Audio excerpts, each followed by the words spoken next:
अर्धा किलो कोलंबी स्वच्छ करून घेतलेली आहे। चवीनुसार मीठ, लिंबाचा रस, हळद लावून 15 मिनटं बाजूला ठेवूया। त्यासाठी एक वाटण वाटूया। मिक्सरच्या भांड्यात कोथिंबीर, मिरची, लसूण, आलं, थोडं पाणी घालून त्याचं बारीक असं वाटण घेऊया।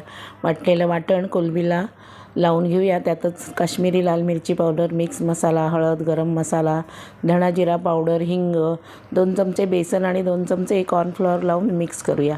एक अंडं घेतलं आहे। अंड्यातला फक्त पांढरा भाग आपण घेणार आहोत। तो पण कोलंबीला व्यवस्थित मिक्स करून घ्यायचा। गॅसवर कढईमध्ये तेल छान तापले, त्याच्यामध्ये एक एक कोलंबी टाकून व्यवस्थित 5-6 कोलंब्या एकदम टाकायच्या आणि फ्राय करून घ्यायच्या। अशी आपली कोलंबी फ्राय होते तोपर्यंत आपण त्यासोबत खाण्यासाठी एक चटणी करूया। घेतलेलं सगळं साहित्य मिक्सरच्या भांड्यात घेऊन मीठ टाकून चटणी तयार करूया। मस्त अशी चटणीनी फ्रॉन्स कोळीवाडा गरमागरम सर्व करूया। संपूर्ण रेसिपी माझ्या यूट्यूब चॅनलवरती अपलोड केलेली आहे।